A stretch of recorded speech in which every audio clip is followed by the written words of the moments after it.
Halo semuanya, bagaimana kabar kalian? Semoga baik-baik saja ya. Jadi pada video kali ini saya akan membahas mengenai neraca pada akuntansi. Mungkin sebagian dari kalian sudah ada yang mengetahuinya dan bahkan juga sudah mempelajarinya. Ya kalau sudah mengetahuinya cukup kalian mendengarkan dan juga mungkin kalian bisa mengoreksi dan juga eh, menambah menambah-nambah saja tentang neraca pada video saya. Bagi kalian yang belum mengetahuinya, silahkan kalian tonton video ini, bisa kalian simak dan juga kalian pelajari. Oke, tanpa berlama-lama, kita langsung aja ke pembahasannya. Oke teman-teman, yang pertama-tama saya akan membahas mengenai pengertian neraca itu tersendiri. Pengertian neraca pada ilmu akuntansi adalah bagian dari laporan keuangan suatu entitas yang dihasilkan pada suatu periode akuntansi yang menunjukkan posisi keuangan entitas tersebut pada akhir periode.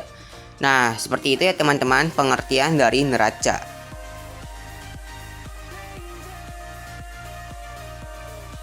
Oke teman-teman, seperti yang kita ketahui bahwa sesuatu itu tidak dapat dihasilkan tanpa adanya unsur.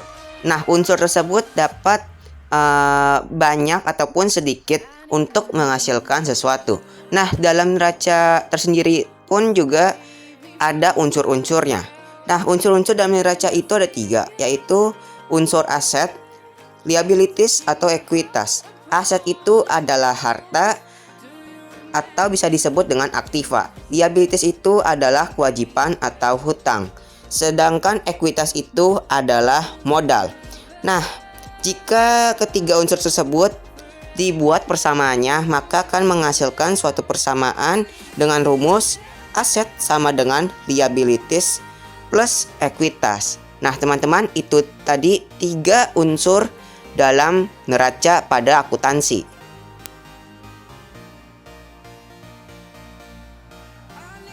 Oke teman-teman, sekarang kita akan membahas mengenai elemen-elemen yang ada pada neraca dari ketiga unsur pada neraca itu tersendiri. Nah, aset ini atau harta atau aktiva itu adalah seluruh kekayaan perusahaan baik yang berwujud maupun tidak berwujud yang dapat digunakan dalam kegiatan operasional suatu perusahaan. Aset ini ada 2, yaitu kurang aset atau harta lancar dan juga fisat aset atau harta tetap. Kurang aset ini adalah harta yang dapat diuangkan kurang dari 1 tahun, sedangkan fisat aset ini adalah harta yang dapat diuangkan lebih dari 1 tahun. Contoh kurang aset adalah kas, piutang, perlengkapan persediaan biaya dibayar di muka. Sedangkan contoh fisat aset adalah tanah, gedung, mesin, peralatan, hak paten, hak cipta, hak merek dagang, dan juga hak sewa. Lalu yang kedua kita akan membahas mengenai hutang atau kewajiban atau liabilities. Liabilities adalah kewajiban yang harus dibayar kepada pihak ketiga di masa mendatang bila sudah jatuh tempo. Nah, hutang ini ada 2 atau liabilities ini ada 2, yaitu hutang jangka panjang, pemakaiannya itu lebih dari 1 tahun, dan juga hutang jangka pendek, pemakaiannya kurang dari 1 tahun. Contoh hutang jangka panjang adalah hutang obligasi dan juga hutang hipotek. Sedangkan contoh hutang jangka pendek adalah hutang wesel, hutang dagang, dan juga hutang gaji atau upah. Lalu yang ketiga adalah modal. Modal tersendiri adalah uang atau barang yang dipakai sebagai dasar untuk melakukan suatu pekerjaan.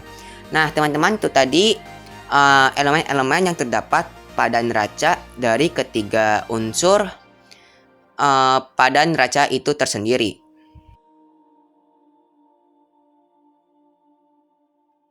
Neraca pada akuntansi memiliki 2 bentuk, yaitu bentuk kontrol dan juga bentuk stafel. Bentuk kontrol adalah bentuk neraca yang dimana menyajikan rekening dalam 2 sisi, dimana sisi kiri tersebut berupa aktiva dan juga sisi kanannya itu berupa modal dan juga kewajiban. Lalu ada yang namanya bentuk stafel. Bentuk stafel ini adalah dimana neracanya itu dibuat secara berurutan, mulai dari aktiva, hutang, dan juga yang terakhir adalah modal. Itu dapat kalian lihat bentuk dan juga contohnya pada layar ini. Yang kiri itu adalah neraca bentuk kontrol dan juga yang kanan itu adalah neraca bentuk stafel.